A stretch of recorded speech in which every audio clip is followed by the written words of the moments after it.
नमः सिदेभ्यः यदर्चाभावेन प्रमुदितमना दरदुरीह क्षणादासीत् स्वर्गी गुणगण समृद्ध सुखनिधि लभन्ते सद्भक्ता शिव सुख समाजम किमु तदा महावीर स्वामी नयन पथगामी भवतु मे महावीर स्वामी नयन पथगामी भवतु मे महावीर स्वामी नयन पथगामी भवतु मे। प्रथम तीर्थंकर ऋषभदेव भगवान की, भगवान महावीर स्वामी की, परम पूज्य गुरुदेव आचार्य श्री पुष्पदंत सागर जी मुनि महाराज की, अहिंसा परमो धर्म की।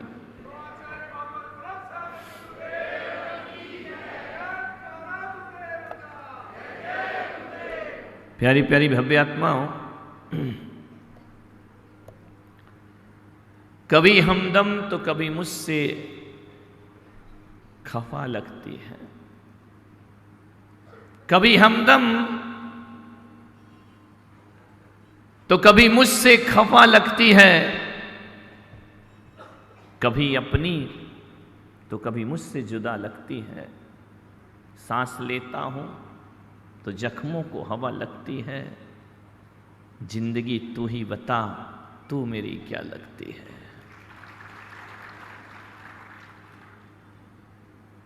जीवन भर जीने के बाद भी हम जिंदगी को नहीं पहचान पाते हैं। जिस्म और रूह का रिश्ता अजीब रिश्ता है। जीवन भर साथ रहते हैं पर पहचान नहीं होती है।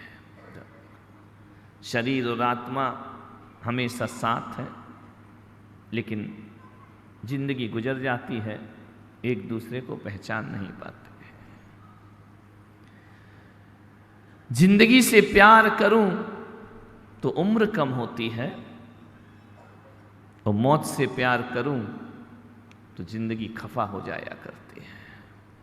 असमंजस में जिंदगी है।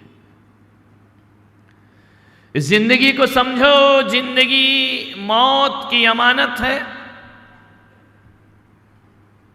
इसे संभाल के रखो।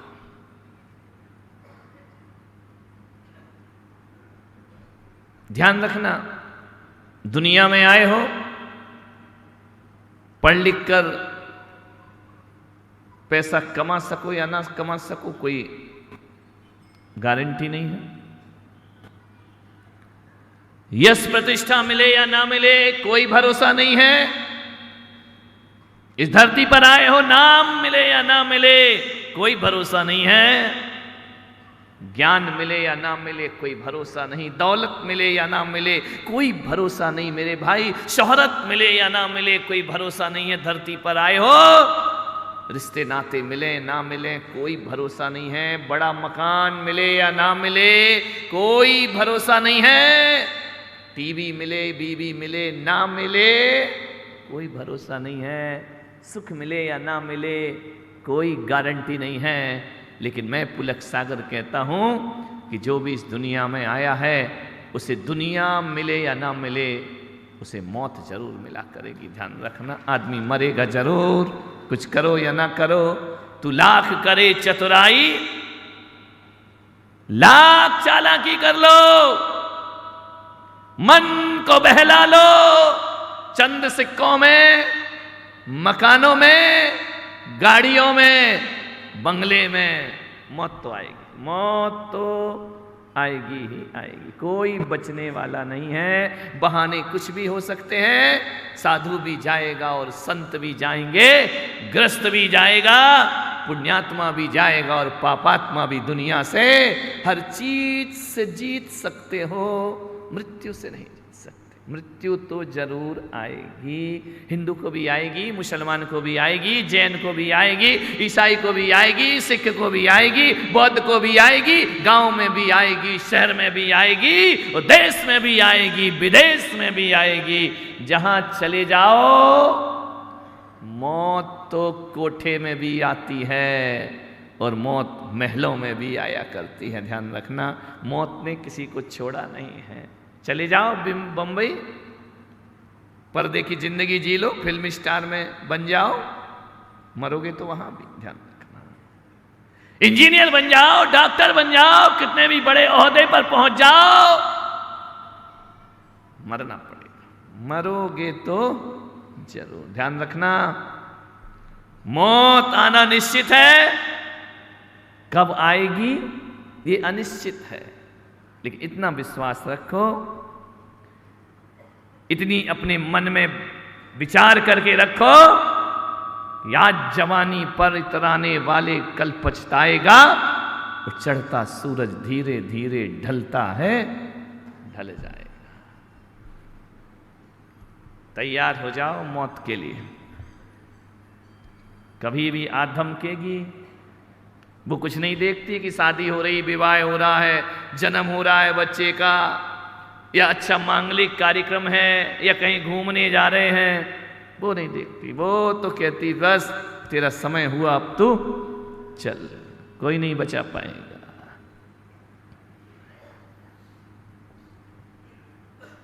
सोचो यदि मौत ना होती तो क्या होता।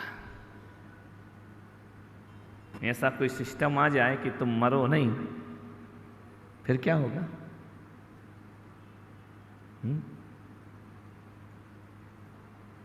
तुम भगवान से प्रार्थना करोगे कि अब उठा लो, इतनी लंबी जिंदगी जी के करोगे क्या?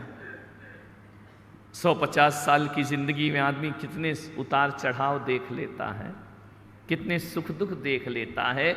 चंद जिनकी जिंदगी है, कितने तनाव, कितने डिप्रेशन लेके आदमी जीता है, कितना अपने मन में बोझ लेकर के आदमी जीता है।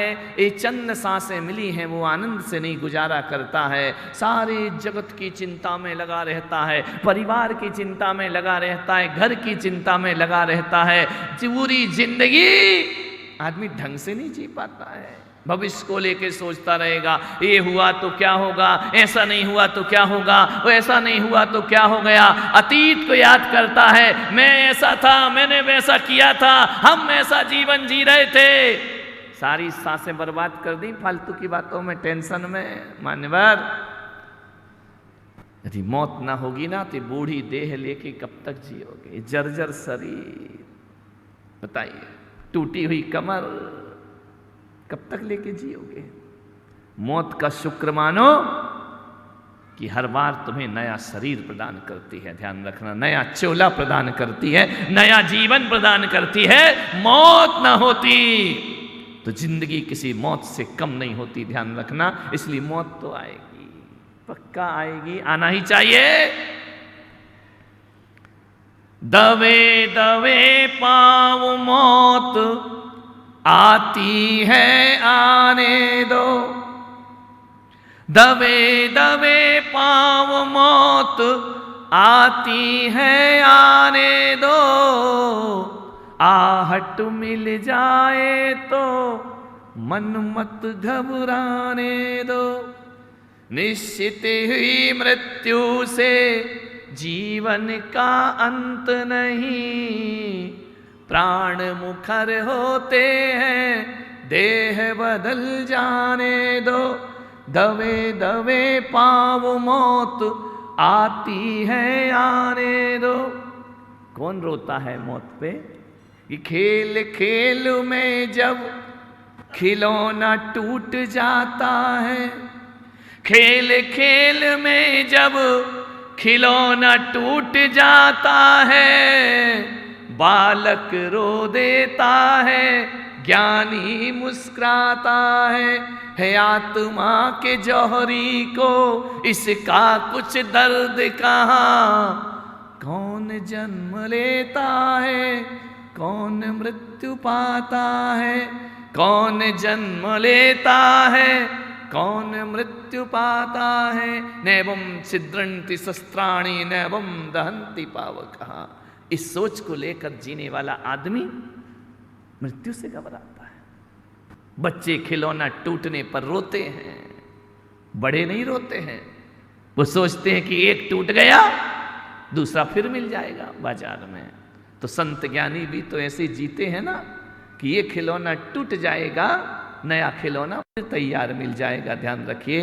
तो आपसे मेरा निवेदन है कि कुछ करो या ना करो, कुछ समझ में आए जिंदगी में ना आए, जिंदगी का गणित बड़ा उल्टा गणित है।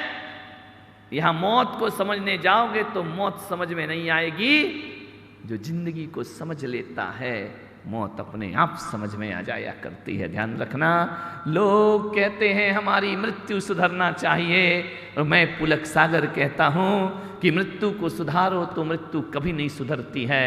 जो जिंदगी को सुधार लेता है उसकी मौत अपने आप सुधर जाया करती है, उसे कुछ और सुधारने की जरूरत नहीं। जो जिंदगी को रोते रोते टेंशन डिप्रेशन में जीता है उसकी मौत मातम बनती है, और जो जिंदगी को उत्सव बना के जीता है उसका मृत्यु महोत्सव हो जाया करता है। अच्छी जिंदगी जियो, मरना तो है ही भाई। रोने के लिए पैदा हुए क्या? 84 लाख योनि में भटक के मनुष्य का भाव मिला है, वो भी रोते रोते गुजार देते हो, डिप्रेशन में गुजार देते हो, तू शुगर में गुजार देते हो, तनाव में गुजार देते हो, बीमारियों का घर बना लेते हो इस शरीर को। ध्यान रखना। नहीं, आनंद के साथ जिंदगी को चाहो तो मरना तो है।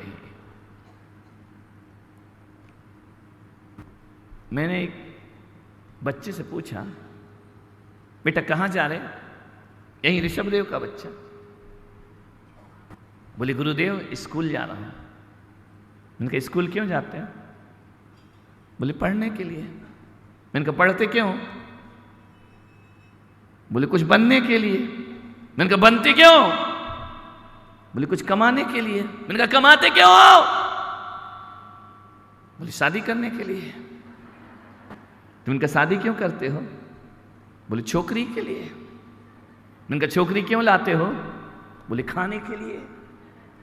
तो मैंने कहा खाते क्यों हो? तो बोले जीने के लिए। जब मैंने उस बच्चे से पूछा कि जीते क्यों हो, तो बच्चा मौन हो गया। ध्यान रखना।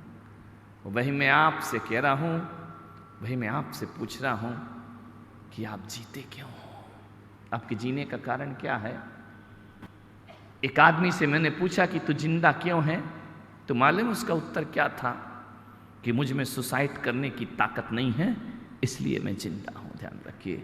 मानने वाली कोई जिंदगी होती है? ये कोई जीवन है कि मैं मर नहीं सकता इसलिए जी रहा हूं, मैं सुसाइड नहीं कर सकता इसलिए जी रहा हूं? ये जिंदगी का बड़ा भद्दा चरित्र है। ये कोई जिंदगी नहीं हुआ करती है। ये जिंदगी को जीना नहीं, ये जिंदगी को ढोना हुआ करता है। ध्यान रखना। मैं पुलक सागर कहता हूं, यदि ऐसे विचारों से जिंदगी जी रहे हो तो घिसट घिसट कर 100 साल जीने से अच्छा, घिसट घिसट कर 100 साल जीने से अच्छा। क्या करोगे 100 साल जीकर? घिसट घिसट के जी रहे हो, पलंग पे पड़े हो, रोटी भी पचती नहीं, खिचड़ी भी चपती नहीं, पड़ा पड़ा मर रहा और हाय हाय कर रहा। ऐसी घिसट घिसट के बेईमानी की जिंदगी जीने से अच्छा मैं पुलक सागर कहता हूं वो 23 साल का भगत सिंह होता है जो फांसी के फंदे पर झूलकर सदियों का जीवन जीकर दुनिया से विदा हो जाए। क्या किया है तुमने जी करके? 50 साल 100 साल कर क्या लिया? एक दादाजी आए, दादी भी साथ थी, बोले आशीर्वाद दे दो। मैंने कहा किस बात का? बोले जन्मदिन है। मैंने कहा कौन सा वाला? बोले 80। तो मैंने कहा आशीर्वाद कौन सा चाहिए? बोले दीर्घायु। भाई तो मैंने कहा वो पुरातत्व विभाग बनेगा क्या? तो दीर्घायु 80 में भी जी रहा है। मैंने कहा 80 साल में भी दीर्घायु? बोले दे दो महाराज दे दो। दादी थी, सेठानी थी, बोले दे दो आशीर्वाद और जिए। मैंने कहा एक बात बताओ, क्या करोगे जी करके? 80 साल जी के तुमने कर क्या लिया? खाए पिए, सो गए, बच्चे पैदा किए, दुकान खोल दी, परिवार बसा लिया। ये जीवन तो मैंने कहा जानवर भी जी लिया करता है। ध्यान रखना। 80 साल में तुमने ऐसा क्या किया है? एक अर्थी जा रही थी शमशान घाट में, ऋषभदेव में तो 2-4 निपटते हैं, अभी एक से फुर्सत हुए। ध्यान रखना। अर्थी जा रही थी, एक आदमी मेरे पास आया, उसने कहा कि महाराज एक बात बताओ, ये आदमी जो मरा है इस स्वर्ग जाएगा या नरक? उनका स्वर्ग जाएगा नरक? मैं कोई यमराज का एजेंट हूं क्या? मुझे क्या मालूम कौन कहां जाएगा? बोले नहीं, आप संत हो, आप बताओ ये आदमी मर गया तो कहाँ जाएगा? मैंने कहा मुझे तो नहीं मालूम ये आदमी मर गया तो कहाँ जाएगा। बोले नहीं फिर भी आप बताओ, आप साधु हो। और यार मैंने कहा साधु बनना बड़ा टेंशन हो गया, हर चीज मैं ही बताऊं, बच्चों के नाम मैं रखूं, लड़की का नाम मैं रखूं, मकान का नाम मैं रखूं। एक तो आ गए बोले नया कुत्ता रखा है, नाम बताओ। मैं कुत्ते का नाम भी मैं रखूं? बोले आप महाराज है। इनका ऐसी दशा होती महाराज की तो मैंने गलती कर दी, ध्यान रखना। बोले नहीं बताइए कि वो आदमी मर गया तो कहाँ जाएगा? मैंने कहा मुझे तो नहीं मालूम, लेकिन इतना जरूर पूछता हूं, इस आदमी ने जिंदगी कैसे जी है? बोल जिंदगी 20 साल तो पुलिस ढूंढती रही, पुलिस की तलाश में रहा 20 साल तिहाड़ जेल में बंद रहा, और 20 साल से अस्पताल में डला है। अब बताओ महाराज वो कहाँ जाएगा? मैंने कहा इसका उत्तर तो ऋषभदेव वाले ही दे देंगे कि जैसे 20 साल पुलिस ढूंढ रही, 20 साल तिहाड़ जेल में पड़ा रहा, 20 साल अस्पताल में सड़ा, ये आदमी तो मर के स्वर्ग नहीं जा सकता। मैंने कहा ध्यान रखना। अरे कौन आदमी ऐसा स्वर्ग जाएगा? मैंने कहा जैसे 20 साल पुलिस अपराधी की तरह जिसने जिंदगी जी है, अस्पताल में सड़ सड़ के मरा है, वो आदमी कैसे स्वर्ग जाएगा? मैं तो कहता हूँ मेरे भाई कि तुम्हारा स्वर्ग और नरक इस पे डिपेंड नहीं होता कि मरने के बाद कहाँ जाते हो, इस पर डिपेंड होता है तुमने ज़िंदगी कैसे जी है। मैंने कहा ये आदमी यदि मंदिर की चौखट पे भी मर जाए तो मैं पुलक सागर कहता हूँ उसे नरक की ही यात्रा होगी। और जो अच्छी ज़िंदगी जिया करते हैं उन्हें किसी से पूछने की ज़रूरत नहीं है कि हम स्वर्ग जाएंगे या मोक्ष जाएंगे। ध्यान रखना कैसी ज़िंदगी है, पुलिस ढूंढती फिरे, वो ज़िंदगी है? कोई ज़िंदगी है क्या? मान्यवर आपसे निवेदन है, जन्म हो चुका है, मृत्यु बाकी है। जो हो चुका उसके बारे में कुछ मत सोचो, जो बाकी है उसके बारे में सोचने का प्रयास।